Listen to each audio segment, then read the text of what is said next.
Hi friends, welcome back. ഇന്ന് ഞാൻ വന്നിട്ടുള്ളത് ചോറിൻ്റെ കൂടെ കഴിക്കാൻ പറ്റുന്ന ഒരു സൈഡ് ഡിഷായിട്ടാണ്. ഒരു ബംഗാളി ഡിഷായിട്ടാണ് ഞാനിന്ന് വന്നിരിക്കുന്നത്. ദഹി ബംഗർ എന്ന് കേട്ടപ്പോൾ ഇതെന്താണെന്നൊന്ന് വിചാരിച്ചു ആദ്യമായിട്ട്.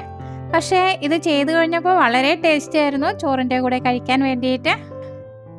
അപ്പോൾ നിങ്ങളും ഇതൊന്ന് ട്രൈ ചെയ്ത് നോക്കിയിട്ട് ഫീഡ്ബാക്കൊക്കെ അറിയിക്കണം കേട്ടോ. ഇഷ്ടപ്പെടുകയാണെങ്കിൽ ചാനൽ ലൈക്ക് ചെയ്യാനും സബ് ചെയ്യാനും കൂടി മറന്നു പോകരുത്. എന്നാൽ വീഡിയോയിലോട്ട് പോകാം. ഇതിനു വേണ്ടിയിട്ട് 250 ഗ്രാം വഴുതിനങ്ങയാണ് എടുത്തിരിക്കുന്നത്. ഇത് റൗണ്ട് ആക്കിയിട്ട് കട്ട് ചെയ്തെടുക്കാം. ഏത് ഷേപ്പിലും കട്ട് ചെയ്യാം കേട്ടോ. ഞാനിവിടെ റൗണ്ട് ആയിട്ടാണ് ചെയ്തെടുക്കുന്നത്.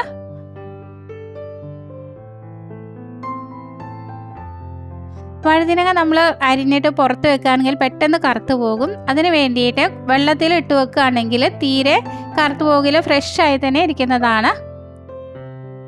ഇനി വെള്ളമൊക്കെ ഊറ്റിക്കളഞ്ഞ് ഇതൊരു ബൗളിലേക്ക് ഇട്ട് കൊടുക്കാം. ഇതിലേക്ക് 1/4 ടീസ്പൂൺ മഞ്ഞൾപ്പൊടി ചേർത്ത് കൊടുക്കാം. 1 ടേബിൾ സ്പൂൺ നിറയെ എരിവുള്ള മുളക് പൊടി ചേർത്ത് കൊടുക്കാം. 1 ടീസ്പൂൺ ഉപ്പ് കൂടി ചേർത്ത് നന്നായിട്ട് മിക്സ് ചെയ്തെടുക്കാം. കൈവച്ച് തന്നെ നന്നായിട്ട് മിക്സ് ചെയ്തെടുക്കാം. ഇതിലേക്ക് കുറച്ച് വെള്ളം കൂടി ചേർത്ത് നന്നായിട്ട് മിക്സ് ചെയ്തെടുക്കാം.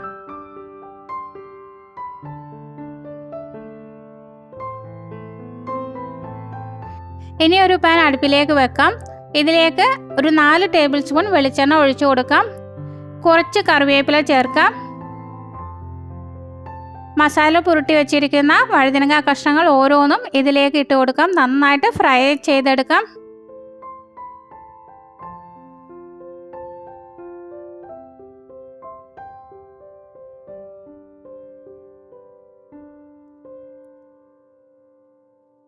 ഒരു 2-3 മിനിറ്റ് കഴിയുമ്പോൾ തന്നെ ഒരു വശം നന്നായിട്ട് മുരിഞ്ഞിട്ടുണ്ടാകും. എല്ലാതും ഇതേമാതിരി തിരിച്ചിട്ട് കൊടുക്കാം. ഇനി മറുവശവും നന്നായിട്ട് ഇതേമാതിരി മുരിച്ചെടുക്കണം.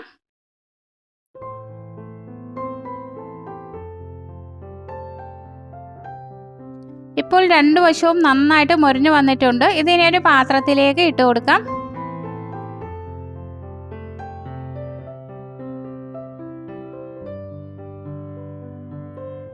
ബാക്കിയുള്ള വഴുതിനങ്ങ കഷ്ണങ്ങൾ കൂടി ഇതേമാതിരി ഫ്രൈ ചെയ്തെടുക്കാം.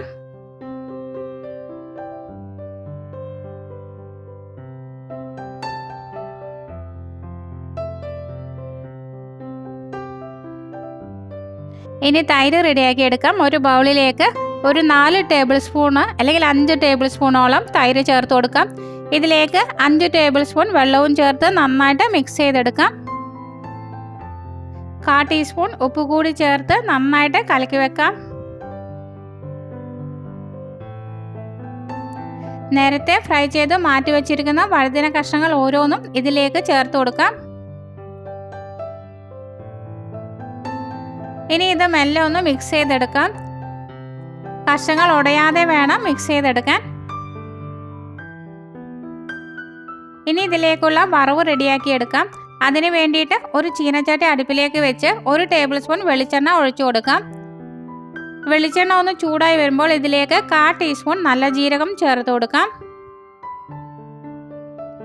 ജീരകം ഒന്ന് പൊട്ടി വരുമ്പോൾ ഇതിലേക്ക് 3-4 ചെറിയ ഉള്ളി ചെറുതായി അരിഞ്ഞതും കുറച്ച് കറിവേപ്പിലയും 2-3 വറ്റൽമുളകും ചേർത്ത് കൊടുക്കാം. ഉള്ളി ഒന്ന് മൂത്ത് വരുമ്പോൾ ഇതിലേക്ക് 1/4 ടീസ്പൂൺ എരിവുള്ള മുളക് പൊടി കൂടി ചേർത്ത് കൊടുക്കാം. നന്നായിട്ട് മിക്സ് ചെയ്തെടുക്കാം. മുളക് പൊടി ഒന്ന് മൂത്ത് വരുമ്പോൾ തീ ഓഫ് ചെയ്ത് നമ്മൾ നേരത്തെ കലക്കി വെച്ചിരിക്കുന്ന തൈരിൻ്റെ കൂട്ടിലേക്ക് ഇതുകൂടി ചേർത്ത് കൊടുക്കാം. അങ്ങനെ ടേസ്റ്റി ആയിട്ടുള്ള സൈഡ് ഡിഷ് ആയിട്ടുള്ള ദഹി ബംഗൻ ഇവിടെ റെഡി ആയിട്ടുണ്ട്. നിങ്ങളെല്ലാവരും ഇതൊന്ന് ട്രൈ ചെയ്ത് നോക്കണം കേട്ടോ. വളരെ എളുപ്പമാണ് ഉണ്ടാക്കാൻ.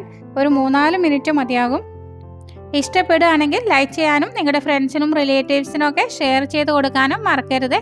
പുതുതായി ഏതെങ്കിലും കൂട്ടുകാർ ചാനൽ കാണുന്നുണ്ടെങ്കിൽ ചാനലിനെ സബ് ചെയ്യാനും കൂടി മറന്നു പോകരുത്. വലതുവശത്ത് കാണുന്ന ബെല്ലൈക്കൻ ക്ലിക്ക് ചെയ്ത് ഓൾ എന്ന് പ്രസ് ചെയ്താൽ മാത്രമേ ഞാനിടുന്ന വീഡിയോയുടെ നോട്ടിഫിക്കേഷൻ നിങ്ങൾക്ക് ലഭിക്കുകയുള്ളൂ. അടുത്ത നല്ലൊരു വീഡിയോയുമായിട്ട് വീണ്ടും കാണാം. Thank you for watching. By.